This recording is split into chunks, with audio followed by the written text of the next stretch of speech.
Samuel, el capítulo 6, nos va a narrar la historia cuando cuando David va a traer el arca desde Jerusalén. Pero el título general de este capítulo sería ¿Cómo ser un adorador en espíritu y verdad?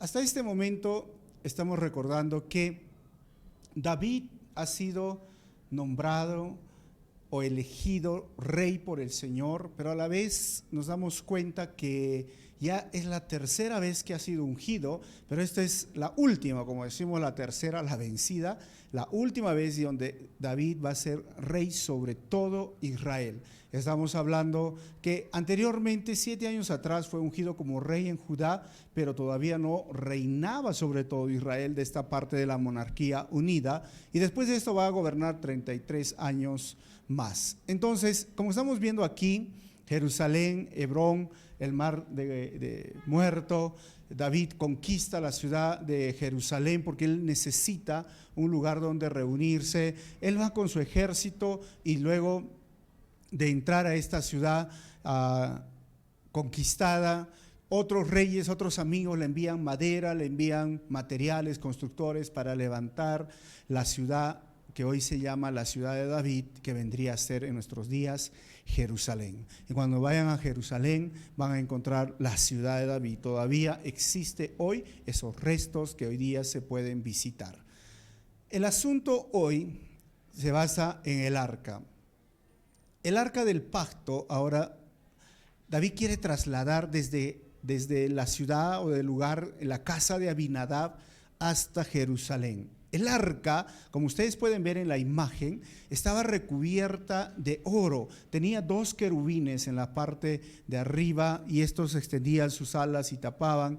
Y toda esta historia de qué sucedió con el arca está en Primera de Samuel, desde el capítulo 5, capítulo 6 y hasta el capítulo 7, versículo 1, queda donde termina con el versículo donde dice que se quedó en la casa de Abinadab. Pero ¿qué sucedió con el arca?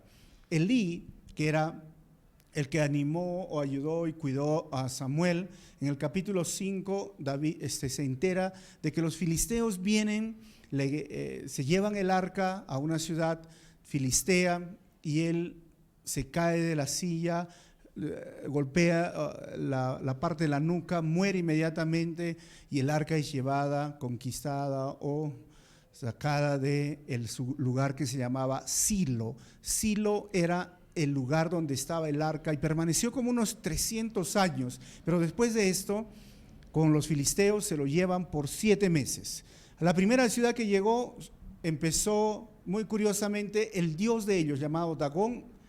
Amaneció en el piso con la cabeza sacada, los brazos sacados porque se cayó y luego empezaron a surgirles tumores, enfermedades en el cuerpo de las personas y lo mandaron a otra ciudad y sucedió lo mismo hasta que la regresaron en un carro con 2 vacas que habían tenido recién sus terneras, a ver si era Dios o no era Dios, porque las terneras estaban ahí llamando a las vaquitas la mamá, pero así Dios los condujo a esta primera ciudad. Y es curioso, en el capítulo 6, cuando llega a la primera ciudad israelita, porque ya la devuelven el arca a los filisteos, unos hombres curiosamente quieren saber qué hay dentro. Y se decía que dentro del arca estaba en una jarra el maná que ellos habían guardado por el tiempo que pasaban en el desierto. También se dice que habían las tablas de los 10 mandamientos que Dios le dio a Moisés y la vara de Aarón que floreció cuando fueron a ver al faraón. Todos estos 3 objetos estaban dentro del arca y estos curiosos hombres israelitas, por ver que el arca venía con unas vacas nuevas y querían abrir, la ira de Dios vino sobre ellos y murieron inmediatamente. La historia dice que murieron 70 personas en un día.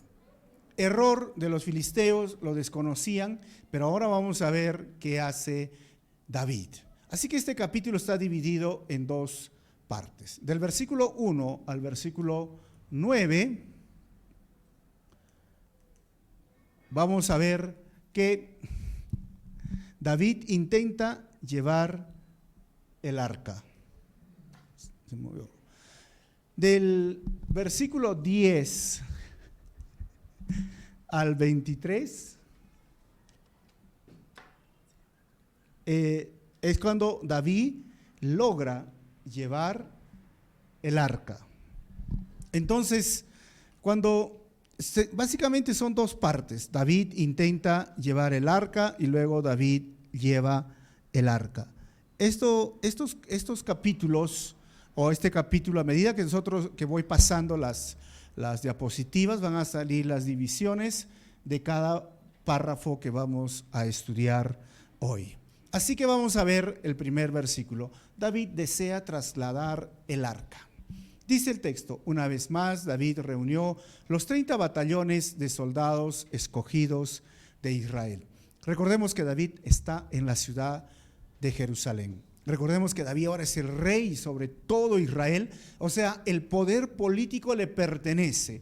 Pero ahora quiere hacer algo David, algo diferente de lo que hizo Saúl, es que el poder religioso, es decir, la forma de adorar al Señor que Saúl había menospreciado, quiere que se instale en la ciudad ahora llamada de David. Versículo 2, y con todo su ejército partió hacia Balá de Judá, para trasladar de allí el arca de Dios, sobre la que se invoca su nombre, el nombre del Señor Todopoderoso, que reina entre los querubines. Así como ven en el mapa de Jerusalén a Balá, hay un camino corto, estrecho, y David, con esta intención de que la política y la religión, en este contexto general de religión o de creencia, se junten.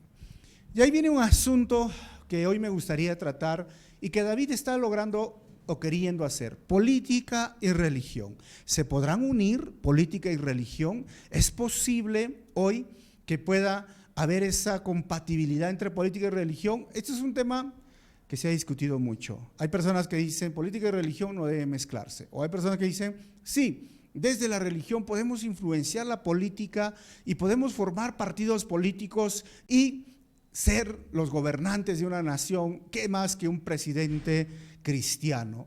O hay políticos que han dicho hay votos en la iglesia que se necesitan conquistar y vamos a ir a la religión y conquistar estos votos. En nuestra historia, en el año 90 surgió Cambio 90 con Fujimori, y recuerdo que ese era joven o más joven. Bueno, lo que pasa es que muchas iglesias se involucraron, muchos creyentes. Esa es la historia del Perú. La iglesia se involucró y no le fue bien. Después formaron partidos políticos. Ellos quisieron formar un partido político que tenía la espiga como símbolo y queriendo ganar las elecciones, pero lamentablemente no llegaron ni al 5%, si no me equivoco, de los votos nacionales. Pero en todos los países que he visitado siempre hay la misma cuestión: ¿cuál es el creyente o cuál es el rol del creyente en la política? Y lo podríamos definir de dos sentidos: el sentido más amplio y el sentido restringido. En el sentido más amplio podríamos ver que sí es importante, necesario y es parte de nuestra responsabilidad participar en la política. Porque la palabra política, de la palabra polis, que viene ciudad, de la cual procede ciudadano, debemos recordar que todos somos ciudadanos. Y en el sentido más amplio, nuestro mayor ejemplo es Jesucristo. Jesucristo, cuando estuvo en este mundo, Él participó en el sentido más amplio, es decir, como un ciudadano que en ese contexto el Imperio Romano tenía el poder y el control sobre Jerusalén. Se comportó como un ciudadano pagando sus impuestos. Alguna vez se le acusó y le dijo: tú no pagas impuestos, así que mandó a Pedro y dijo: mira, saca la moneda de la boca de un pez y paga el impuesto. Él era responsable con sus impuestos, no solo del gobierno, también del templo, pero él como ciudadano también respetaba a las autoridades, y Pablo nos dice lo mismo en Romanos: yo tengo que respetar a la autoridad, porque no hay autoridad sino que ha sido puesta por parte de Dios, las autoridades civiles, pero también tengo que aprender a pagar mis impuestos. Y eso es en el sentido más amplio. El rol como cristiano sí es participar, porque todos hacemos política.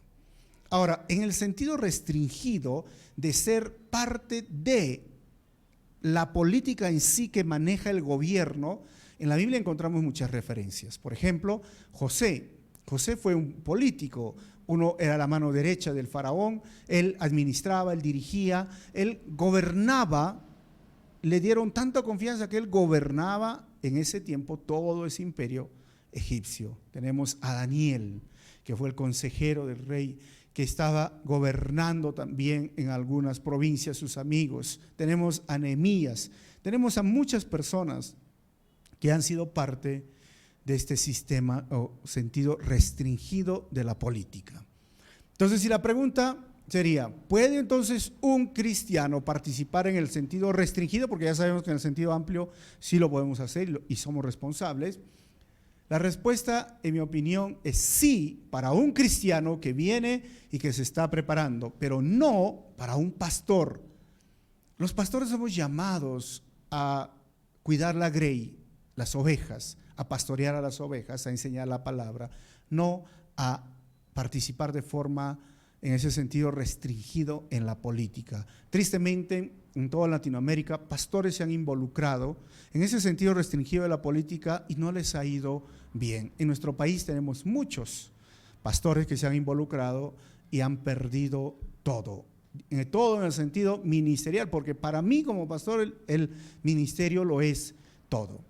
Pero si tú como cristiano dices, entonces yo quiero participar en política en ese sentido restringido, puedes hacerlo. Pero ojo, en el sentido restringido Jesús nunca fue parte de un partido político, nunca salió a protestar a la calle, nunca se puso un polo de color rojo, naranja, verde, nunca salió con sus banderas, nunca pagó un afiche, nunca lo hizo. En el sentido amplio participó, en el restringido no lo hizo.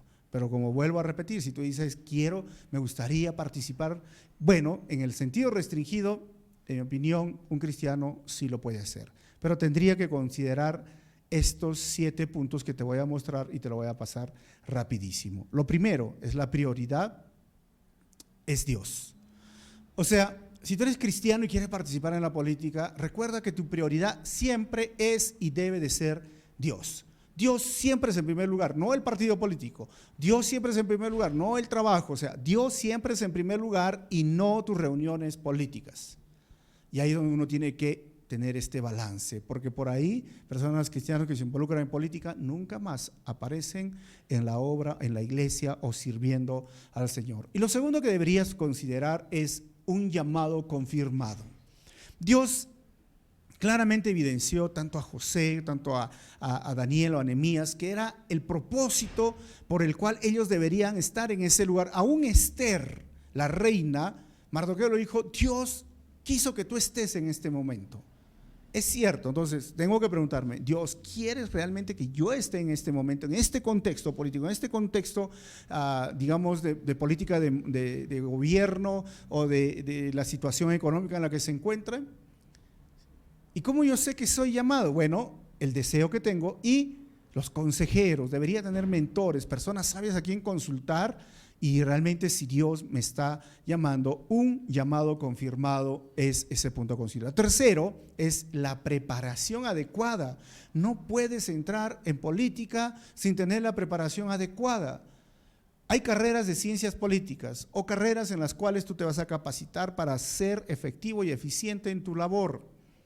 Escuché de un congresista muy popular aquí en Perú, cuando estuvimos en el grupo universitario reunidos en un congreso de obreros y de jóvenes, lo que él dijo es, yo no me preparé.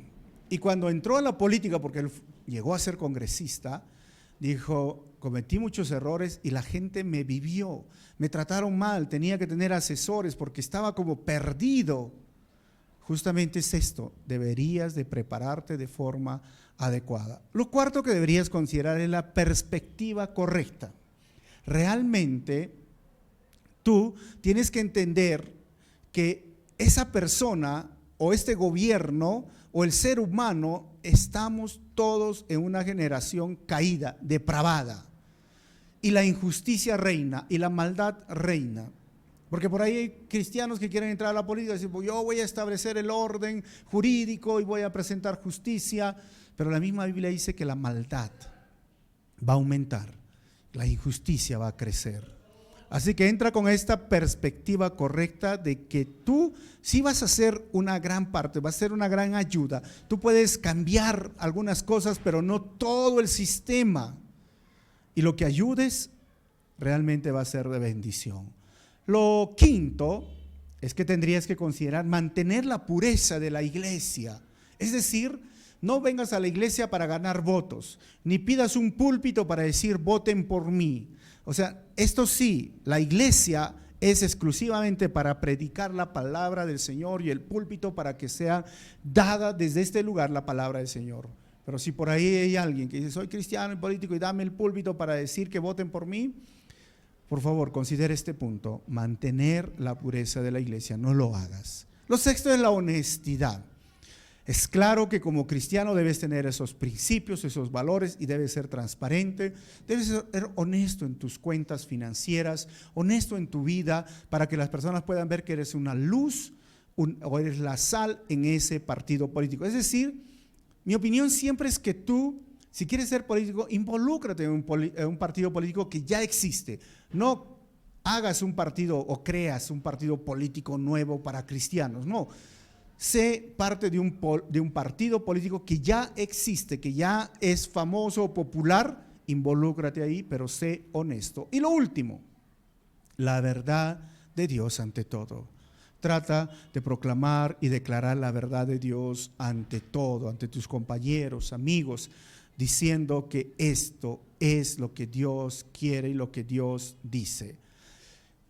Teniendo estos 7 puntos a considerar, respondo a tu pregunta. Sí puedes participar en el sentido restringido de la política, considerando estos puntos y manteniéndolos, y sé que el mundo necesita hoy de políticos que tengan principios bíblicos y que su cristianismo sea evidente y que no usen la iglesia para sus fines políticos, y que Dios se glorifique en tu vida si deseas seguir esta carrera. Y bueno, estoy para ayudar a aquellas personas que desean seguir esta carrera. Versículo 3, entonces David trata de unir la política con la religión. Vamos a ver cómo le va. Versículo 3, colocaron el arca de Dios en una carreta nueva y se la llevaron de la casa de Abinadab, que estaba situada en una colina.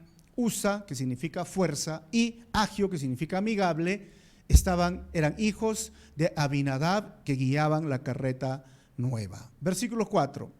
¿Qué llevaba el arca de Dios? Agio iba delante del arca. ¿Ok? Entonces, David se da la molestia de ir tan lejos con sus soldados, como ven en la figura.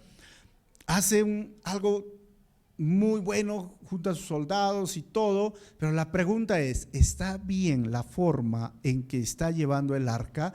El autor dice una carreta nueva. Es curioso porque la primera persona que se atrevió a hacer esto tuvo problemas. O sea, los filisteos tuvieron problemas de agarrar una carreta.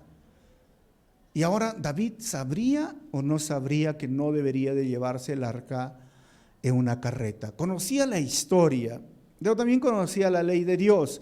En mi opinión, David sí conocía, sí sabía que tenía que hacerlo de la forma correcta con los sacerdotes o con los levitas, pero pareciera, y el autor lo describe, una carreta nueva.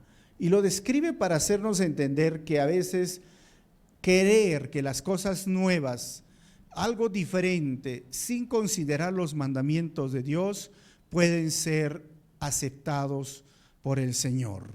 O sea, una carreta nueva no era la forma que Dios estableció.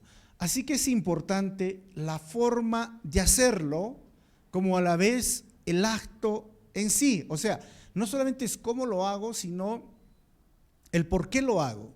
O sea, no solo es hacer, sino cuál es la actitud en el hacer. David quizá podría decir una carreta nueva, pero lo nuevo Dios no lo aceptaba porque Él ya tenía sus mandamientos. Y siempre es esa la lucha en nosotros de querer a veces agarrar las cosas nuevas pensando que puede reemplazar o la palabra de Dios o un mandamiento de Dios o alguna forma de hacer en la iglesia, y a veces siempre va a ser una lucha, una tentación. Y mi pregunta para ti es, ¿cuánto de nuevo que no glorifica a Dios queremos poner en la obra de Dios? O sea, ¿a qué me refiero con esto? Hay cosas nuevas que han surgido. Yo recuerdo esto, por ejemplo, de la música. Antes se cantaban himnos y luego de los himnos, para que entre la guitarra eléctrica o la batería, hubo un conflicto, hermanos. Luego empezó la danza, tum, tum, tum, tum, tum, tum, tum, tum, y todos estaban, algunos se rasgaban las vestiduras y los jóvenes estaban felices, lo nuevo. Pero después entró el metal, el rock metálico, y en el rock pesado ya algunos decían, eso es de Satanás, y algunos lo aceptaron, algunos se rasgaban las vestiduras.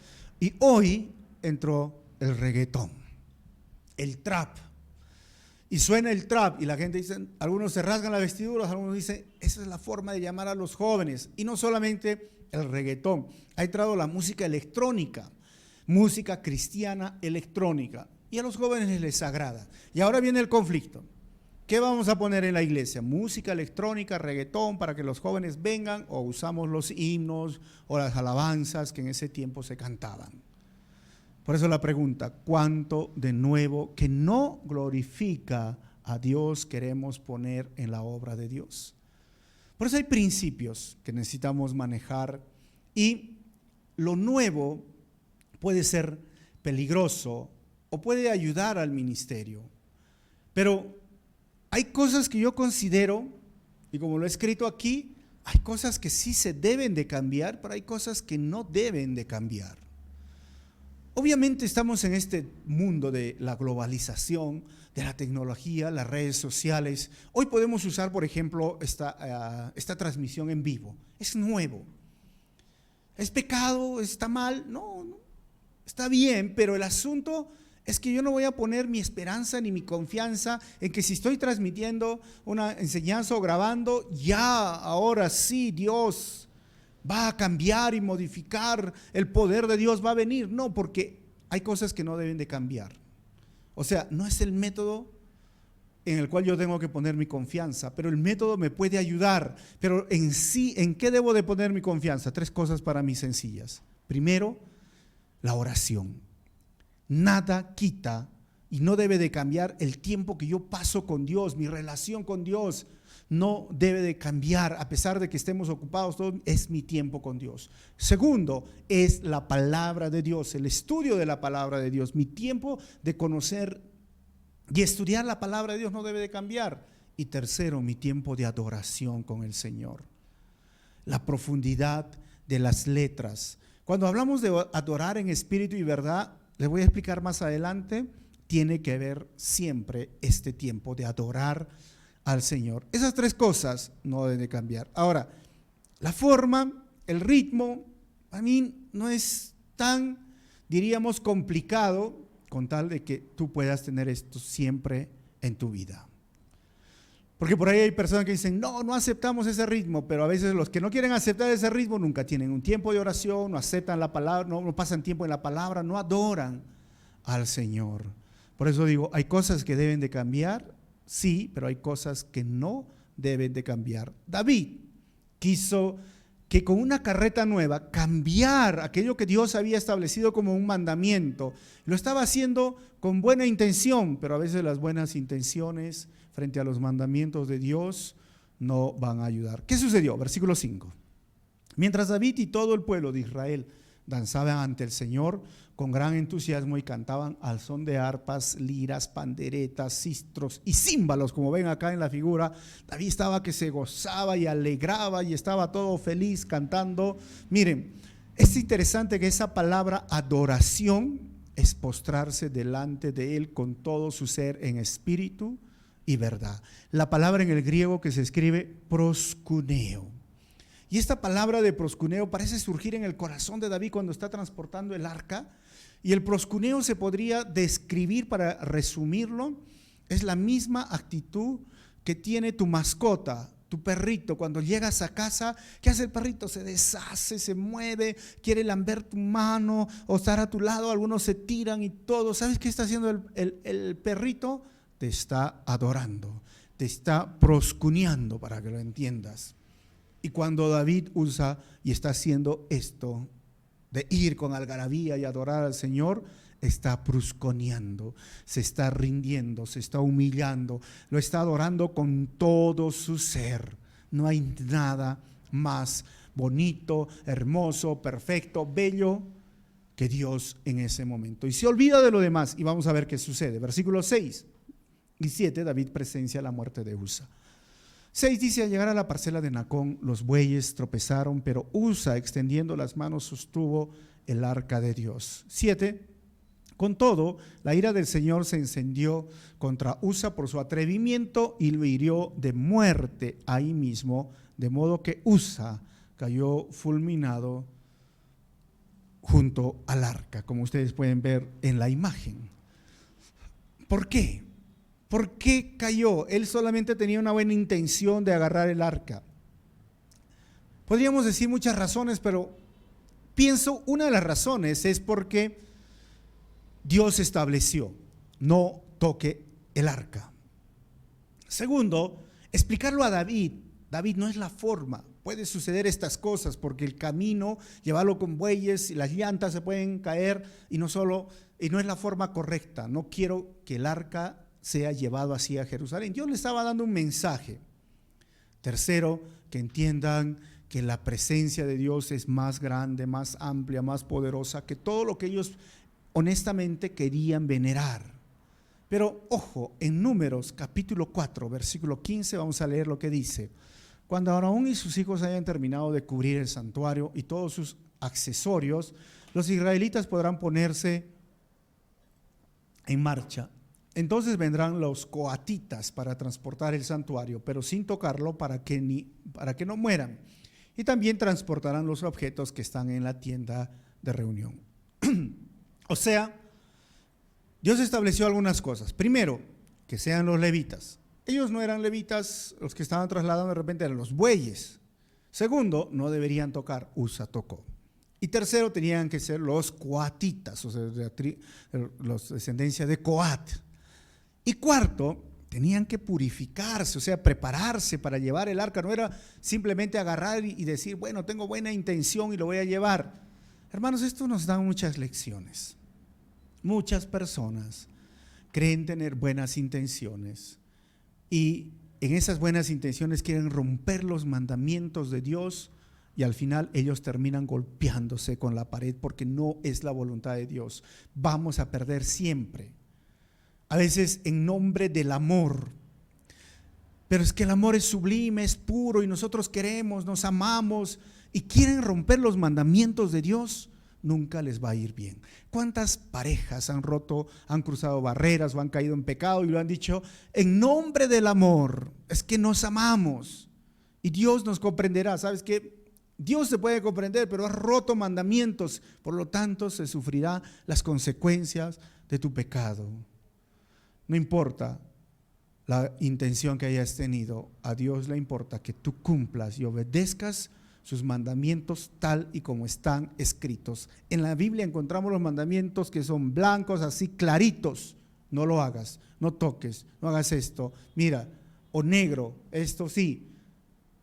Pero no tenemos que estar jugando y diciendo, quizás con una buena intención lo hacemos, vas a perder.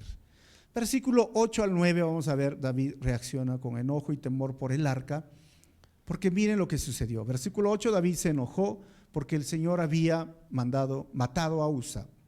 Así que llamó a aquel lugar Pérez Usa, nombre que conserva hasta el día de hoy. Aquel día David se sintió temeroso del Señor y exclamó, es mejor que no me lleve el arca del Señor. David cometió un error. No debió llevar el arca de esta forma. Un inocente murió. Y así es a veces en nuestra vida. Pensamos que los errores que cometemos no van a afectar a otras personas, o sea, no van a afectar a terceros, pero la verdad es que sí afectan. Si yo cometo el error de abandonar, por ejemplo, a mi esposa, y yo voy a decir, es mi vida, y tengo la mejor intención de cuidar y proteger, le voy a mantener o hacer un montón de cosas, pensando que no van a sufrir terceros. Eso es un engaño de Satanás y es una mentira que el pecado te está dictando a tu cabeza. Van a sufrir mis hijas, van a sufrir mis padres, van a sufrir mis suegros, van a sufrir mis cuñados, van a sufrir mis hermanos, van a sufrir mis sobrinos, va a sufrir un montón de personas. por los errores que cometemos. David tuvo que entender, lamentablemente de esta forma, y él sintió temor y dijo, mejor no lo llevo el arca del Señor. Pero no se quedó ahí. Tenemos que aprender de nuestros errores y vamos a ver qué va a suceder. Así que la segunda parte donde David ahora sí logra llevar el arca, dice el versículo 10 al 11, David deja el arca en casa de Obed-Edom y él es bendecido. 10 dice, y como ya no quería llevarse el arca del Señor a la ciudad de David, ordenó que la trasladaran a la casa de Obed-Edom, oriundo de Gat. Así que el arca llegó a parar a la casa de este hombre que se llamaba Obed-Edom, que era también ahora un levita. 11. Fue así como el arca del Señor permaneció 3 meses, hermanos, en la casa de Obed-Edom de Gat, y el Señor lo bendijo a él y a toda su familia. Como ven en la imagen, Obed-Edom, ahí lo he puesto en Primera de Crónicas, capítulo 26, versículo 4, él era un levita, estaba en el lugar correcto, con la persona correcta, como Dios quiso. Y cuando estuvo en el lugar correcto, con la persona correcta, el lugar empezó a ser bendecido. ¿Qué dio el lugar? Su familia, sus familiares. Él recibió la bendición de Dios. Y para mí esto me enseña un principio de cuándo es que nosotros traemos a nuestro hogar la bendición de Dios. Me hacía recordar lo que sucedió en el Mirador. Cuando llegamos al Mirador no teníamos local, no teníamos iglesia y empezamos a hacer estudios en las casas. Empezamos en una casa por muy buen tiempo y luego empezó a crecer, no había espacio. De repente una hermana dijo, en mi casa es más grande, en mi sala, vengan. Y así que se les ocurrió la idea de hacer un rol. En cada familia, los martes yo subo para allá, cada martes en una familia, hasta que tengamos un local.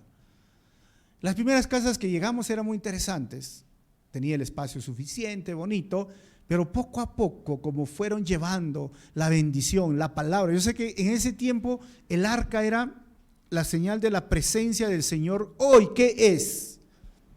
Dice la Biblia que donde están 2 o 3 reunidos en su nombre, la presencia del Señor está en ese lugar.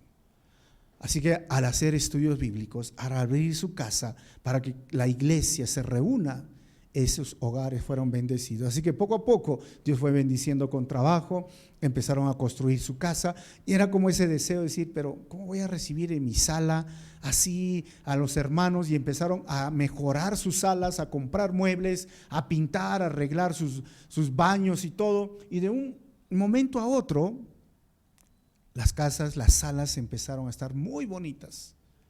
Su familia bendecida, trabajos bendecidos, hasta que conseguimos ahora el local y nos reunimos en el local. Y algunos curiosamente decían, oye, esos cristianos ahí del barrio, decían, ¿no? Los gringos le están dando plata seguro para que construyan primer piso, segundo piso, tercer piso algunos. Pero la verdad es que no había más gringo que yo, pues, ¿no? O sea, yo sería el gringo, pero no entendían que era la bendición del Señor. Y era como este hombre levita que guardó el arca, la presencia del Señor llegó en su casa y su familia, su casa empezó a ser bendecida y prosperada. El próximo año tenemos este proyecto, así que piensen en su casa, abran su casa para empezar a hacer estudios bíblicos. Y si tú tienes una casa ya donde se está haciendo estudio bíblico, recuerda, la bendición va a venir y está ya en tu hogar. Así que el versículo 12 al 15, David traslada el arca ahora sí de Jerusalén en medio de gran danza y algarabía al enterarse de la bendición de Obed. Versículo 12 dice, en cuanto le contaron al rey David que por causa del arca del Señor había bendecido, miren, a la familia de Obed-Edom y a toda su hacienda. David fue a la casa de Obed-Edom y en medio de gran algarabía trasladó el arca de Dios a la ciudad de David. O sea, no solamente fue bendecido Obed-Edom, no solamente fue bendecida la familia, ¿sabes qué fue bendecida? La hacienda, la propiedad, no sé si podríamos decir la chacra empezó a dar, los animales empezaron a parir animales fuertes, no se morían, porque es curioso, ¿no? Porque a veces uno tiene animales y se le mueren, pero estos animales mantenían firmes, o sea, la hacienda, el lugar, la casa, Dios bendijo de forma completa, porque así es nuestro Dios. Cuando Él bendice, bendice a full. Al enterarse David, dijo, no pues, porque ellos van a ser bendecidos solamente esa casa. Tiene que venir la bendición a Jerusalén porque era el lugar donde se concentraba el poder político. Quería que el poder religioso, la presencia del Señor, digámoslo, esté en ese lugar. ¿Aprendió de su error? Por supuesto. Primera de Crónicas, capítulo 15, versículo 13. Ustedes pueden leer todo Crónicas, pero vamos a leer este versículo. Dice, la primera vez les dice a los levitas, ustedes no la transportaron, ni nosotros consultamos al Señor nuestro Dios como está establecido. Por eso Él se enfureció con nosotros. O sea, claramente David entendió, cometió un error. No debí llevarla aunque sea carreta nueva, no fue.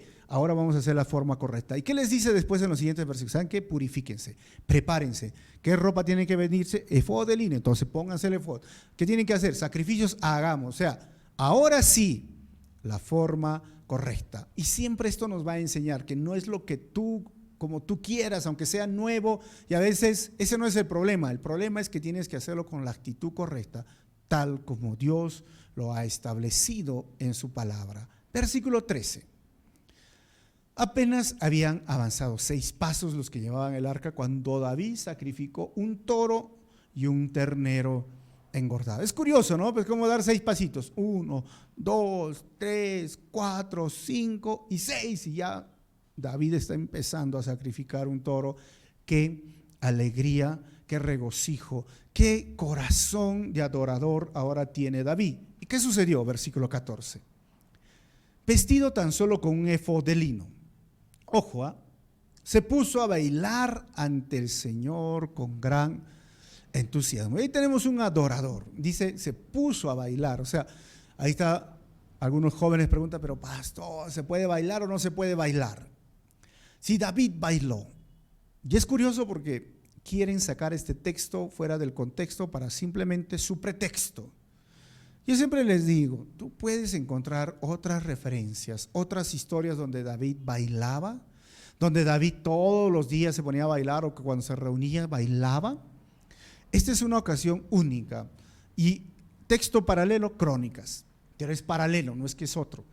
Pero la idea es que la actitud que tenía David de adorar al Señor lo llevaba a rendirse y humillarse, el brusconeo que les mencioné hace un momento. Como ese perrito, esa mascota que se mueve y se deshace, David no hallaba qué más hacer, porque estaba lleno de alegría, sacrificando toros, y se puso a bailar, y fue algo único, especial, no fue una norma. Ahora, respecto al baile, yo tengo siempre mis comentarios y mis opiniones, y si alguien me pregunta, ¿es pecado bailar? Yo diría, no es pecado, pero no es sabio bailar porque puede llegar a ser pecaminoso. No sé si me entienden porque el asunto tiene que ver con la cultura.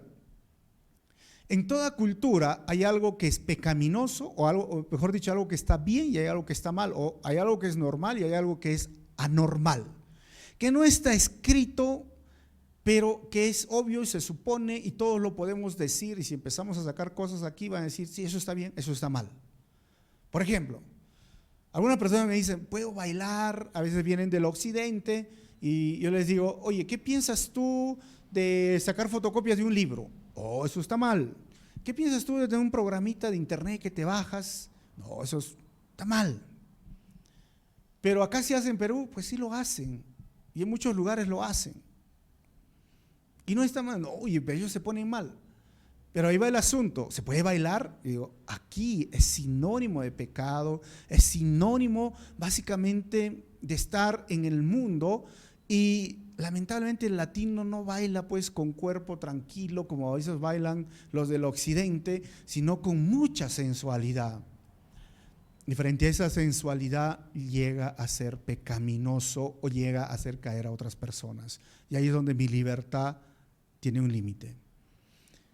Entonces si me preguntan, ¿se puede bailar? Ojo, uno, ya te expliqué esto. Segundo, el ambiente. ¿Dónde se desarrolla? Un baile, una danza típica. Bueno, uno celebra en el colegio y todo, pero el ambiente donde hay luces, donde a veces quieren ir a bailar, donde hay trago, pero y tercero, ¿da la gloria a Dios? Tengo que preguntarme esto. Algunos dicen, no, pero es que bailo con salsa cristiana, pero ¿da la gloria a Dios? ¿Tú crees que Jesús estaría ahí sentado mirando y dice, oh, ese pasito no me lo sé, oh, mira cómo esto de acá? No lo haría, porque tiene que ver realmente con la actitud, con el corazón, por qué lo estamos haciendo.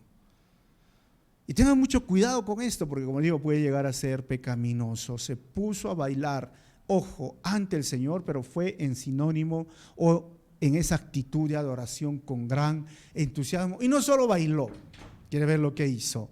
Y versículo 15, así que entre vítores y al son de cuernos de carnero, David y todo el pueblo de Israel llevaban el arca del Señor. O sea, no solo agarró y danzó, sino miren, como está en la imagen, agarró esos cuernos de carnero, agarró, ahora sí, los sacerdotes, los levitas estaban con la ropa adecuada, la forma adecuada, transportando el arca, es decir, estaban consagrados al Señor. Y para consagrarse tenían que purificar su corazón, tenían que lavarse, bañarse, y tenían que cumplir los ritos y tenían que cumplir los sacrificios. En esa actitud lo hizo David. No fue con la actitud de mostrar sus caderas o sus pasitos, o me lo sé, o mi ropa. Porque pues, ¿quieres que quiero bailar? Me gusta bailar. Bueno, baila pues, hermano, en la ducha. A mí me gusta bailar en la ducha. Pero el lugar es importante, la música es importante, el contexto es importante. Y ojo, cuando mi libertad es motivo de tropiezo, yo no estoy actuando con la actitud correcta, no estoy siendo consagrado. David lo hizo en actitud consagrada, lo hizo al Señor. No lo hizo para mostrarse, no lo hizo porque era parte del show, porque algunos dicen, si no bailamos, pastor, en la recepción, van a decir que somos aburridos. O sea, tienes miedo de que el mundo te diga algo. Bueno, esa no fue la actitud de David. Más bien, en una recepción deberías demostrar que yo soy serio y mi compromiso es serio con el Señor y que no voy a ser uno más o no me voy a parecer al mundo. Eso es un tema muy amplio, pero ojo, yo digo, bailar, no se puede sacar un texto fuera del contexto para hacer un pretexto. David estaba consagrado. Versículo 16 al 19, David es despreciado por Mical, mas él lleva al pueblo a un tiempo de adoración a Dios. ¿Qué dice el 16? Sucedió que al entrar el arca del Señor a la ciudad de David, Mical, hija de Saúl, se asomó a la ventana y cuando vio que el rey David estaba saltando y bailando delante del Señor, sintió por él un profundo desprecio. O sea, ¿qué estaba haciendo el rey David? Miren, cuando está en la imagen, no solamente dice, estaba bailando y su pasito tuntún, no, él estaba adorando al Señor y estaba saltando con gran algarabía, y como estaba con su ropa así, no tenían pues pantalones, o sea, como una túnica, levantaba. ¿Qué pasa cuando una mujer está con su vestido así de fiesta y empieza a saltarse? O sea, David lo estaba haciendo, pero por alegría al Señor, por gozo, por brusconeo, por adoración. Entiéndanlo esto. O sea, David estaba lleno de emociones. Y hay dos cosas ahí cuando adoramos al Señor en las emociones: o se exagera o se refrena. Y cuando se exagera cruzan límites que al final a veces caen en el ridículo. Y eso es lo que yo digo a veces, ¿no? Cuando empieza un bailecito, dicen, es que vamos a empezar con una danza judía o tunchis, luego empiezan negroide, empiezan salsa, ya se meten de todo y a veces ya mezclan con música no cristiana. Sus emociones se exageran y se van a un lugar donde tú dices, ya estoy pecando. ¿Para qué me metí? ¿Para qué comencé? O algunos exageran, sino hay que danzar en el concierto y después empiezan a golpearse uno al otro, pojear, y están ahí. Y luego dice, en el nombre del Señor, yo hago para el Señor. Yo digo, no, tus emociones estás exagerando. No busques una excusa, como digo, un texto para usar como pretexto. David manifestó sus emociones, lo hizo por única vez, es un texto aislado y esto debemos de mantenerlo. Pero en el otro lado están los que refrenan sus emociones, ¿no? Dicen, no vale levantar las manos porque eso es demasiado carnal. No, la Biblia dice, levanta tus manos. Es pentecostalismo. No, levanta, adora al Señor. Hay personas que vienen serios, ¿no? Se ponen todo el tiempo. O se ponen la mano al bolsillo. Y cuando todos están cantando, alabando, él no le importa. Tampoco es esto. Porque Desde David, cuando escribían los salmos o los judíos, dicen: todo mi ser alabará, desde las entrañas de mi ser adoraré al Señor. Así que está bien conectarse con sus emociones, pero no exagerar. Esta es la lección que nos da David. Versículo 17. El arca del Señor fue llevada a la tienda de campaña que David le había preparado. La instalaron en su sitio y David ofreció holocaustos y sacrificios de comunión en presencia del Señor. Y ahora vemos cómo el arca está siendo trasladada a esta tienda. Versículo 18.